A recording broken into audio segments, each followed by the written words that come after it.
Hidup hanyalah sebentar, maka lakukan yang terbaik, nikmati tiap waktunya, dan bersyukur atas segala yang ada.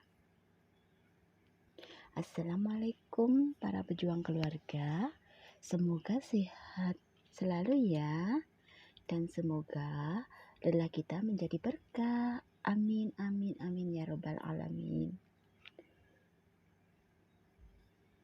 Hari ini saya membuat video dari pengalaman saya ya. Saya adalah TKW yang mempunyai hutang di bank. Pertama-tama, setelah saya gajian, saya menyisihkan uang gaji saya untuk dikirim ke keluarga, yaitu Indonesia ya. Karena saya adalah anggap saya tulang punggung ya. Dengan rincian jatah bulanan anak dan ibu adalah saya sisihkan 1 juta. Untuk wifi tiap bulannya adalah 100.000. Sedangkan saya sisihkan untuk sedekah sendiri 300.000. Kenapa kok cuma 300 ya? Karena saya fokus untuk membayar hutang dulu. Dan tabungan saya sisihkan 500.000. Jadi jumlah keseluruhan untuk kebutuhan Indonesia adalah 1.900.000. Untuk kurs hari ini adalah 1831. Jadi totalnya adalah $1.100 ya. Itu udah sama ongkir.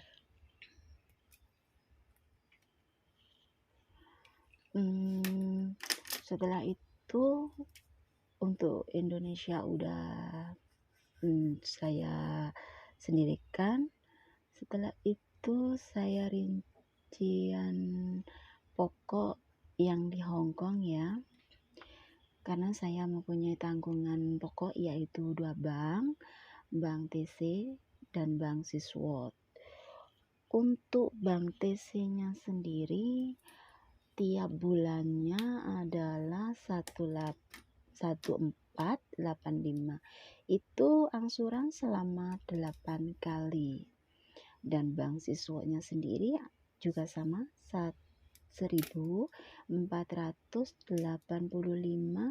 itu pun juga 8 kali.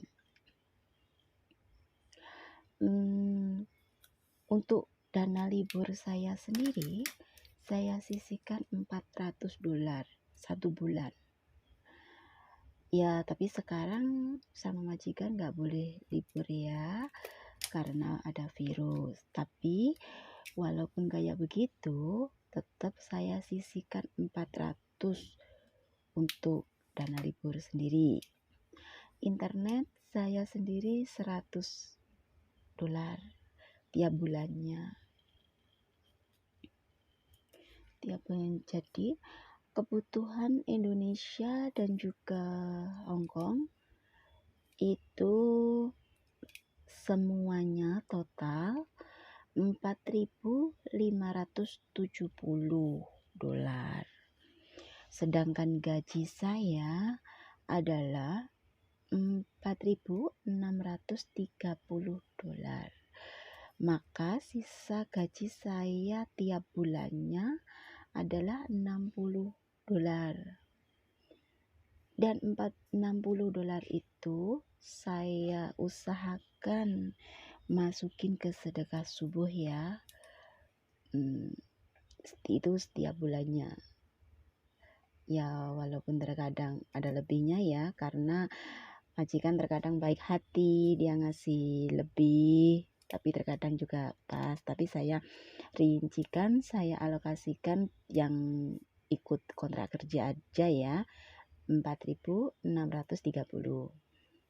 Dan yang tadi yang 400 itu dana libur saya sisihkan ke tabungan pribadi. Saya masukin ke tabungan pribadi untuk jaga-jaga bila ada kebutuhan mendadak.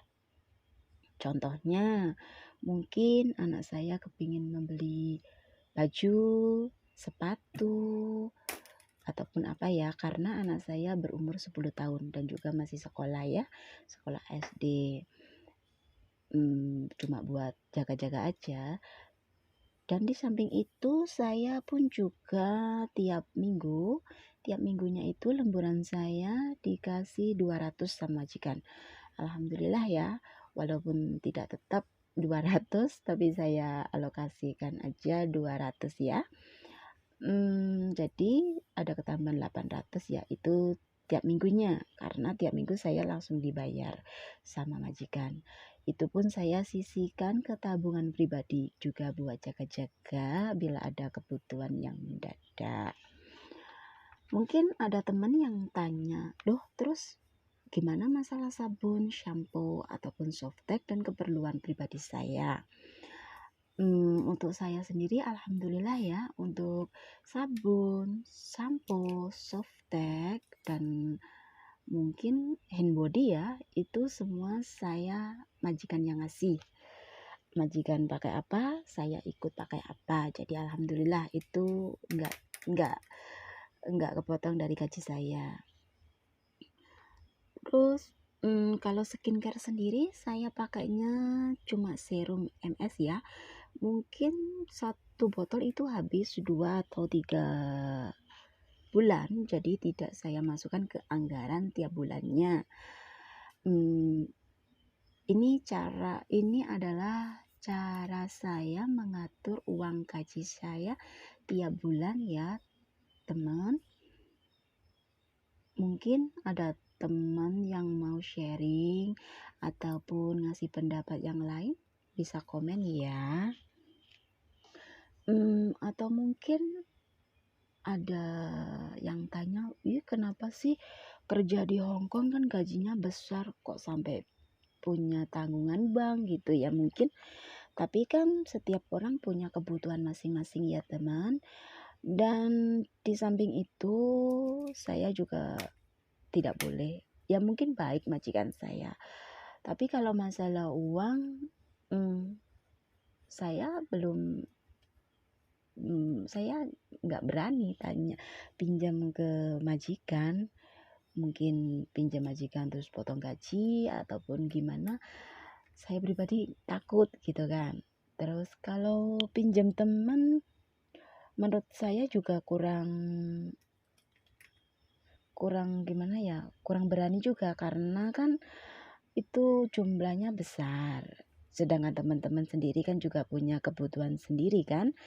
Mereka kerja ke luar negeri juga untuk memenuhi kebutuhan keluarga di Indonesia. Jadi menurut saya ambil bank itu oke aja, karena saya punya gaji setiap bulannya gitu. Menurut aku itu adalah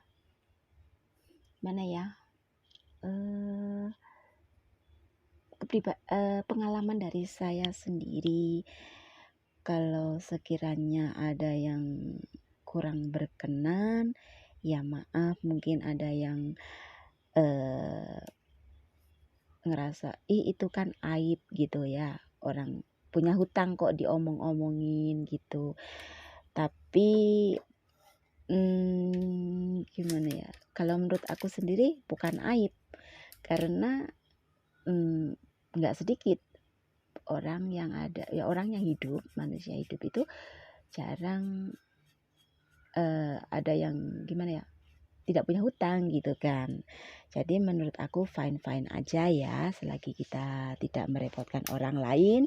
Dan juga hutang itu bukan untuk foya-foya, itu semata-mata untuk keluarga di Indonesia. Dan tiap bulannya kan juga ada gaji, jadi ya menurut aku fine-fine aja. Saya kira cukup sekian dari video saya dan juga pengalaman saya.